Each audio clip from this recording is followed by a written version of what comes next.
বাংলাদেশের রাজনীতি নতুন এক দিক নিচ্ছে। একদিকে জুলাই সনদ, অন্যদিকে জাতীয় নির্বাচন। কিন্তু প্রশ্ন হচ্ছে, জাতীয় নির্বাচন কি সত্যি ফেব্রুয়ারিতে হবে, নাকি গণভোটের নামে নতুন এক রাজনৈতিক কৌশল ঢেকে দিচ্ছে সেই সময়সীমা? আজকের এই বিশ্লেষণে আমরা খুঁজে দেখব জামাত কেন নির্বাচন পেছানোর ইঙ্গিত দিচ্ছে, এনসিপি কেন গণভোটকে আগে চায়, আর বিএনপি কেন এটাকে দেখছে অন্তর্বর্তী সরকারের ফাঁদ হিসেবে। শেষে জানবো ডক্টর মোহাম্মদ ইউনূস কি সত্যি রাজনৈতিক প্রতিশ্রুতি ভাঙছেন। ডক্টর ইউনূস নিজেই জরুরি সতর্কবার্তা দিয়েছেন এবং বিরাট প্রস্তুতি নেওয়ার জরুরি আহ্বান জানিয়েছেন। আজই আগামী নির্বাচন কেন্দ্র করে বাংলাদেশে অঘটন ঘটতে পারে। মির্জা ফখরুল বলেছেন যে নির্বাচনের ব্যত্যয় হলে দায় ইউনূস সরকারের, আর প্রধান উপদেষ্টা বলছেন নির্বাচন বানচালের যে কোনো ষড়যন্ত্র মোকাবেলা করা হবে। বিষয়টা হলো যে নির্বাচন বানচালের ষড়যন্ত্রটা কে করছে? সবকিছুর শুরু জুলাই সনদ থেকে। গণ অভ্যুত্থানের পর দেশের রাজনীতি যখন বিভক্ত, তখন অন্তর্বর্তী সরকার প্রতিশ্রুতি দিয়েছিল নতুন বাংলাদেশ, সংস্কার, ঐক্যমত্য আর স্বচ্ছ রাজনীতির। সেই প্রতিশ্রুতি আইনি কাঠামো তৈরি করতেই গঠিত হয় জাতীয় ঐক্যমত্য কমিশন। মাসের পর মাস আলাপ আলোচনার পর কমিশন এখন প্রধান উপদেষ্টা ডক্টর মোহাম্মদ ইউনূসের হাতে তুলে দিয়েছে সুপারিশমালা, যার কেন্দ্রবিন্দুতে আছে গণভোট। গণভোটের মাধ্যমে জনগণ নাকি অনুমোদন দেবে এই জুলাই সনদকে, অর্থাৎ সংস্কার কাঠামো, সংবিধান সংশোধন, প্রশাসনিক পরিবর্তন সবকিছুই এখন নির্ভর করছে এক গণভোটের উপর। কিন্তু সেখান থেকেই রাজনীতিতে শুরু হয়েছে এক নতুন হিসাব। 29 অক্টোবর ঢাকায় জামাতে ইসলামীর কেন্দ্রীয় কার্যালয়ে কমনওয়েলথ প্রতিনিধি দলের সঙ্গে বৈঠক শেষে দলটির নায়েবে আমির আব্দুল্লাহ মোহাম্মদ তাহের যা বললেন তা যেন রাজনৈতিক মাঠে এক ভূমিকম্প তৈরি করলো। তিনি বললেন, যদি কোনো কারণে জাতীয় নির্বাচন সঠিক সময়ে নাও হতে পারে, তখনও তো জুলাই সনদ পাশ করতে হবে। তাহেরের যুক্তি স্পষ্ট, জুলাই সনদ হলো সংস্কারের বিষয়, আর জাতীয় নির্বাচন হলো ক্ষমতার প্রশ্ন। দুটো একসাথে করা যায় না। তিনি বললেন, জাতীয় নির্বাচনের পূর্বে গণভোটই সঠিক সিদ্ধান্ত।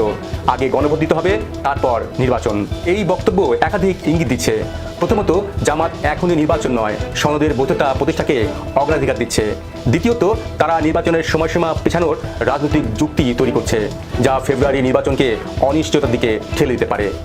তাহের আরও বলেন, জুলাই সনদ জাতীয় জীবনের পরিবর্তনের গুরুত্বপূর্ণ দলিল। 55 বছরে এই পরিবর্তনের সুযোগ হয়নি। অর্থাৎ জামাত চায় আগে জনগণের মাধ্যমে সংস্কারের বৈধতা পাক সরকার, তারপর নির্বাচনের মাধ্যমে ক্ষমতার লড়াই হোক। কিন্তু প্রশ্ন হলো, এই অবস্থান কি নিছক রাজনৈতিক কৌশল, নাকি গণভোটের মাধ্যমে জামাত তাদের নতুন পথ খুঁজছে? জামাতের পরপরই জাতীয় নাগরিক পার্টি এনসিপি তাদের অবস্থান স্পষ্ট করলো। 29 অক্টোবর দলটির মুখ্য সমন্বয়ক নাসিরউদ্দিন পাটোয়ারি এক সংবাদ সম্মেলনে বললেন, গণভোটের পর যখন বাংলাদেশে একটি নির্বাচন অনুষ্ঠিত হবে, সেই নির্বাচনের মধ্য দিয়ে গঠিত হবে রিফর্ম অ্যাসেম্বলি। অর্থাৎ এনসিপি সরাসরি বলছে নির্বাচনের আগে গণভোট হবেই। এনসিপির অবস্থান আরও গুরুত্বপূর্ণ, কারণ এই দলই অন্তর্বর্তী সরকারের অন্যতম সহযোগী এবং জুলাই সনদের প্রণেতা হিসেবে প্রভাবশালী। নাসিরউদ্দিন বলেন, জুলাই সনদ সেফ রাজনৈতিক সমঝোতার দলিল নয়, এর আইনি ভিত্তি থাকতে হবে। তিনি আরও অভিযোগ করেন, গণভোট নিয়ে জামাত বিএনপি এক যুদ্ধ শুরু করেছে। এখানে এনসিপি নিজেদেরকে জনগণের প্রতিনিধি হিসেবে দাঁড় করাচ্ছে, আর বিরোধীদের দেখাচ্ছে বাধা সৃষ্টিকারী শক্তি হিসেবে। নাসিরউদ্দিন বলেন, প্রধান উপদেষ্টা ডক্টর ইউনূস শহীদ মিনারে গিয়ে জুলাই সনদের আদেশে স্বাক্ষর করবেন। এ যেন প্রতীকীভাবে গণ অভ্যুত্থানের সরকারকে জনগণের সামনে বৈধতা দেওয়ার এক নাটকীয় উদ্যোগ। কিন্তু এনসিপির বক্তব্যের মধ্যে এক গভীর রাজনৈতিক বার্তা আছে। তারা চায় সংবিধান সংশোধনের বিল গণভোটের মাধ্যমে কার্যকর হোক, এবং নির্ধারিত সময়ের মধ্যে না হলে তা জনগণের সার্বভৌম অভিপ্রায় হিসেবে স্বয়ংক্রিয়ভাবে কার্যকর হবে। এটি আসলে একটি বাধ্যবাধকতার ফর্মুলা। অন্যদিকে বিএনপির দৃষ্টিতে এটি পুরোপুরি এক রাজনৈতিক ষড়যন্ত্র। 29 অক্টোবর জাতীয় প্রেস ক্লাবে এক অনুষ্ঠানে বিএনপির মহাসচিব মির্জা ফখরুল ইসলাম আলমগীর সরাসরি বললেন, নির্বাচনের বিষয়ে প্রধান উপদেষ্টা প্রতিশ্রুতিবদ্ধ। সেই প্রতিশ্রুতির ব্যত্যয় ঘটলে দায়ভার ডক্টর ইউনূসকেই নিতে হবে। বিএনপি আশঙ্কা প্রকাশ করছে যে গণভোটের দোহাই দিয়ে সরকার ফেব্রুয়ারির জাতীয় নির্বাচন পেছাতে চাইছে। বিএনপির যুক্তি, যদি আগে গণভোট হয়, তাহলে নতুন করে আইনি প্রক্রিয়া, প্রশাসনিক প্রস্তুতি আর ভোটার তালিকা সংশোধন করতে সময় লাগবে কয়েক মাস। বিএনপি মনে করছে এই বিলম্বই সরকারের পরিকল্পনা, কারণ যত দেরি হবে তত বেশি অন্তর্বর্তী সরকারের সময়কাল দীর্ঘ হবে এবং রাজনৈতিক অনিশ্চয়তা টিকে রাখা যাবে। ফখরুল ইসলাম আরও অভিযোগ করলেন, ঐক্যমত্য কমিশনের প্রতিবেদনে বিএনপির নোট অফ ডিসেন্ট বাদ দেওয়া হয়েছে। এটি জনগণের সঙ্গে প্রতারণা। এই বক্তব্য সরাসরি সরকারের বৈধতা প্রশ্নবিদ্ধ করছে। এখন বাংলাদেশের রাজনীতির টেবিলে তিনটি পক্ষ এবং তিনটি ভিন্ন স্বার্থ। এক, জামাত চায় নির্বাচন পিছিয়ে আগে গণভোট, যাতে সংস্কার কাঠামোতে রাজনৈতিক সুবিধা পায়। এটি তাদের জন্য বেঁচে থাকার প্রশ্ন। 2, এনসিপি চায় গণভোটের মাধ্যমে সরকার ও সনদের আইনি ভিত্তি নিশ্চিত করতে। তাদের কৌশল হলো প্রথমে আইনি স্বীকৃতি, তারপর নির্বাচনের বৈধতা। 3, বিএনপি চায় আগে নির্বাচন পরে সংস্কার, কারণ গণভোট মানে সরকারকে আরও সময় দেওয়া। এই ত্রিমুখী কৌশলই এখন বাংলাদেশের রাজনীতির সবচেয়ে বড় টানাপোড়েন। নির্বাচনটা মানে ফেব্রুয়ারি মাসে যেটা হওয়ার কথা, সেটার ব্যাপারে মুখে মুখে সবাই বলছে যে ফেব্রুয়ারিতে তারা নির্বাচন চায়, কিন্তু অনেকগুলো শর্ত, তার মধ্যে সংস্কার, বিচার, গণভোট, এই চ্যালেঞ্জগুলো সরকারের সামনে। এখন সরকার কিভাবে করবে, কোন পথে যাবে? সরকার যদি ঐক্যমত্য কমিশনের সুপারিশ শুনতে যায় বা বিএনপির বাইরে অন্য দলগুলোর কথা শুনতে চায়, তাহলে গণভোটের আয়োজন নভেম্বর মাসে বা ডিসেম্বরে, তাহলে এত বড় ভোটের আয়োজন নির্বাচন কমিশন এই মুহূর্তে করা তার পক্ষে সম্ভব কিনা? কেন নির্বাচনের দিন একই সঙ্গে গণভোট হবে না, সেটার কোনো ব্যাখ্যা নেই।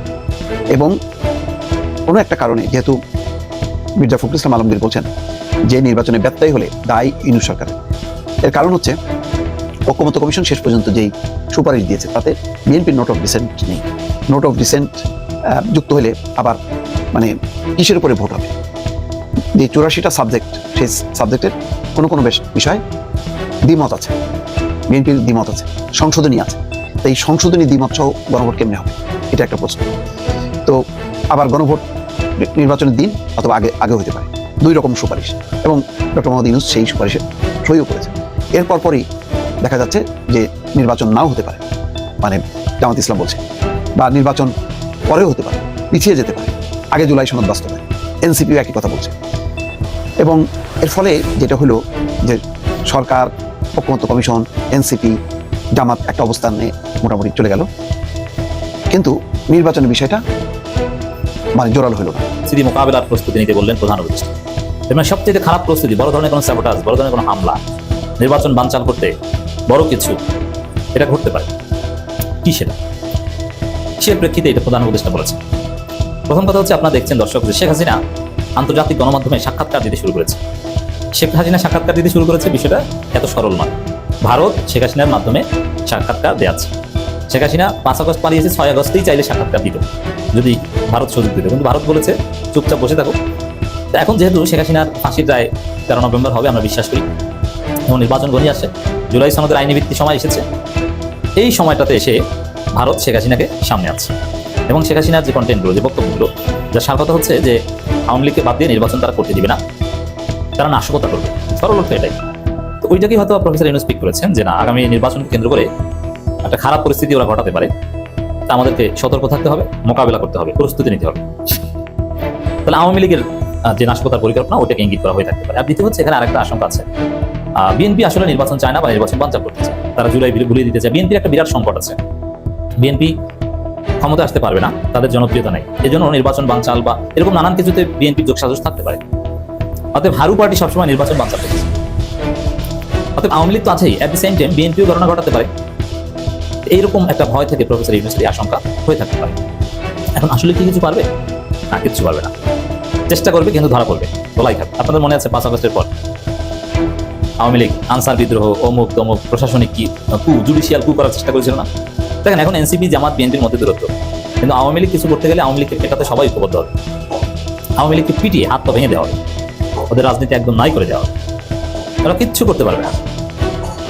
যারা ওদের হয়ে দেশে বিভিন্ন নাশকতা বা স্যাবোটাজ করতে যাবে, ওরা ধরা পড়বে, ওদের এক পর্যায়ে ফাঁসি হবে।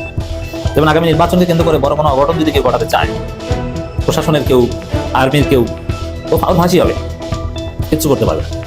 আওয়ামী লীগ এখন মরা হাতি, যে কেউ লাথি দিতে পারে, এই মরা হাতির কোনো পাওয়ার নাই, জাস্ট একটা বড় দৈত্যের মতো কিছু একটা বসে পড়ে আছে, ট্রেন দিয়ে না ধাক্কাইলে সে নড়াচড়া করতে পারে না। অতএব আওয়ামী লীগ কিছুই করতে পারবে না। আর হ্যাঁ, বিভিন্ন জায়গায় আওয়ামী লীগের লোকজন লুকিয়ে আছে, ফ্যাসিস্টদের দোসর এখনো প্রশাসনের বিভিন্ন জায়গায় আছে, কিন্তু ঘরের মালিক যদি জেনে যায় যে আজকে চলে আসতে পারে, তাহলে জীবনে আর ওই ঘরে চুরি হয় না, আজকে অ্যাটলিস্ট হয় না, কারণ মালিক জেনে গেছে। ঠিক এরকম প্রফেসর ইউনূস দেশের জনগণ বুঝে গেছে যে আগামী নির্বাচনকে কেন্দ্র করে এটা হতে পারে যে কোনো খারাপ পরিস্থিতি মোকাবেলার প্রস্তুতি নিতে হবে। অতএব খারাপ কিছু ঘটবে না, ওটা ঠেকিয়ে দেওয়া যাবে। আর বিএনপি যদি খারাপ কিছু ঘটায়, তাহলে রাজনীতি থেকে বিএনপি স্থায়ীভাবে হারিয়ে যাবে। অতএব বিএনপি এত বড় সাহস করবে না, বিচ্ছিন্নভাবে বিএনপি সন্ত্রাসীরা আকাম করবে, মাই খাবে।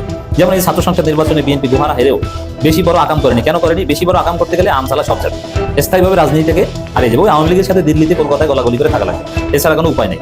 এই জন্য বিএনপিও বড় আকাম করতে বা কেউ বড় আকাম করতে সাহস পাবে না, এক্সেপ্ট আওয়ামী লীগ। আর আওয়ামী লীগ করতে পারবে না, ধরা পড়বে। অত টেনশনের কিছু। তবে আমাদের প্রস্তুতি নিতে হবে, সরকারের পাশে থাকতে হবে, এটাই হচ্ছে বাস্তবতা।